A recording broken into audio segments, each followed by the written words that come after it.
कर्ज का बोझ। राजपुर गांव के किनारे एक छोटा सा घर था जहां रामलाल अपनी पत्नी सीता और 2 बच्चों के साथ रहता था। रामलाल मेहनती किसान था, पर किस्मत ने उसके साथ कभी न्याय नहीं किया। खेत छोटा था, बारिश समय पर नहीं होती थी और जब होती भी थी तो इतनी ज्यादा कि फसल बर्बाद हो जाती थी। हर बार उम्मीदों के साथ वह खेती करता, पर हर बार नुकसान उठाता। समय के साथ उसका कर्ज बढ़ता गया। पहले उसने गांव के साहूकार लालचंद से 5,000 रुपये उधार लिए थे ताकि बीज और खाद खरीद सके। लेकिन फसल खराब हो गई और वह कर्ज नहीं चुका पाया। अगले साल ब्याज समेत रकम 10,000 हो गई। रामलाल ने फिर उधार लिया, इस उम्मीद में कि इस बार मौसम उसका साथ देगा। लेकिन प्रकृति ने जैसे उससे मुंह मोड़ लिया था, कभी सूखा कभी बाढ़। अब कर्ज 20,000 से ऊपर पहुंच चुका था। लालचंद साहूकार हर महीने उसके घर आकर धमकियां देता, रामलाल, अगर अगले महीने तक पैसा नहीं दिया तो तेरे खेत गिरवी रखवा दूंगा। याद रखना, मेरे साथ कोई चाल नहीं चले तो अच्छा रहेगा। रामलाल हर बार सिर झुकाकर कहता, साहूकार जी, बस एक मौका और दे दीजिए। इस बार गेहूं की फसल अच्छी हो जाएगी, सब चुका दूंगा। लेकिन उसे खुद भी पता था कि यह सब कहना उसकी मजबूरी थी, न कि यकीन। दिन गुजरते गए, घर में खाने के लाले पड़ गए। पत्नी सीता ने एक दिन कहा, रामलाल, अब हम ये सब कब तक सहेंगे?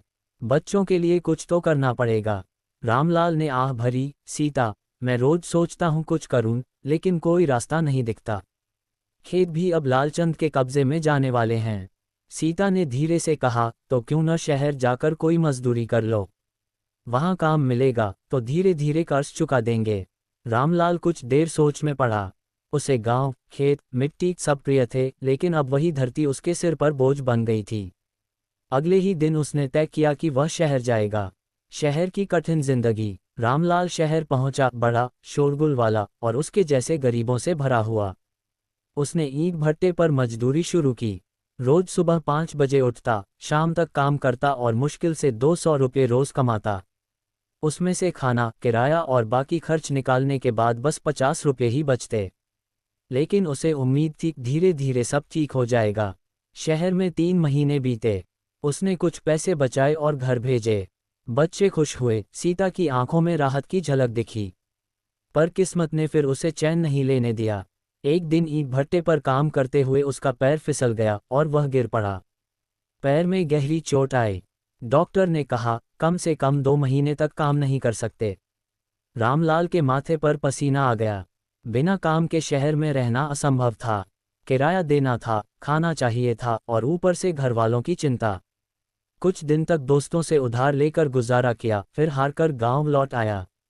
गांव की तन्हाई और ताने। गांव पहुंचा तो लालचंद पहले से इंतजार कर रहा था। ओए रामलाल, अब क्या बहाना बनाएगा? ब्याज सहित तेरा कर्ज 35,000 हो गया है। अगर इस हफ्ते तक नहीं दिया तो खेत मेरा समझ। रामलाल ने गिड़गिड़ाते हुए कहा, साहूकार जी, बस थोड़ा वक्त और दीजिए। मैं काम कर लूंगा, सब चुका दूंगा।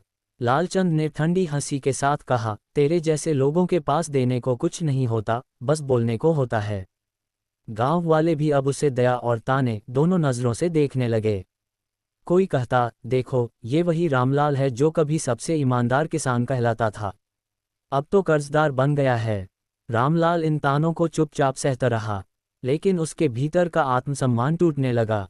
रातों को वह जागता, बच्चों की सोती हुई शक्ल देखता और सोचता, क्या मैं इन्हें भी इस कर्ज के बोझ में दबा दूंगा? उम्मीद की नई किरण। एक दिन गांव में एक सरकारी अधिकारी आया। उसने घोषणा की, जो छोटे किसान कर्ज के बोझ से दबे हैं, उनके लिए सरकार योजना लाई है।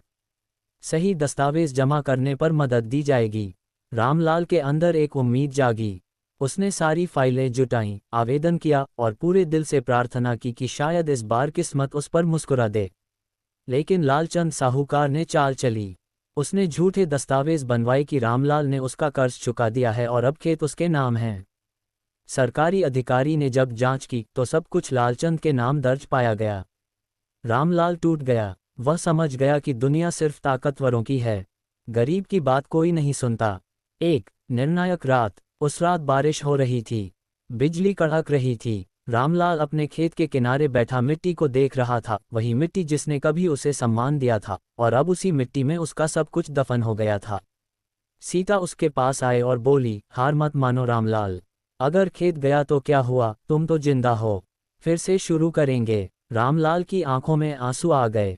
सीता, मैंने अपनी पूरी जिंदगी इन खेतों में झोंक दी, बच्चों का भविष्य इसी में देखा।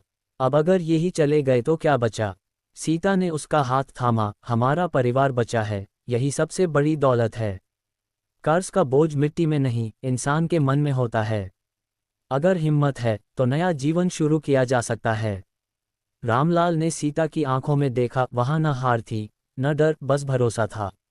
अगले ही दिन उसने एक नया निर्णय लिया। उसने गांव के कुछ और गरीब किसानों को साथ लिया और सबने मिलकर एक सहकारी समूह बनाया। उन्होंने तय किया कि अब वे साहूकारों से नहीं, बैंक से मिलकर काम करेंगे। कुछ महीनों की मेहनत, ईमानदारी और साथ की वजह से धीरे धीरे सबकी स्थिति सुधरने लगी। गांव में पहली बार छोटे किसानों ने अपनी उपज खुद बेची। उन्हें मुनाफा हुआ। रामलाल ने भी अपना कर्ज चुकाया और फिर कभी उधार नहीं लिया। उसने समझ लिया, कर्ज का बोझ सिर्फ पैसे से नहीं उतरता, हिम्मत और सच्चाई से उतरता है। कर्ज का बोझ इंसान की पीठ झुका देता है, लेकिन अगर हिम्मत हो तो वही बोझ प्रेरणा भी बन सकता है। रामलाल की कहानी हमें ये सिखाती है कि कठिनाइयां हमेशा रहेंगी, लेकिन जो इंसान सच्चाई और मेहनत का रास्ता नहीं छोड़ता, अंत में वही जीतता है।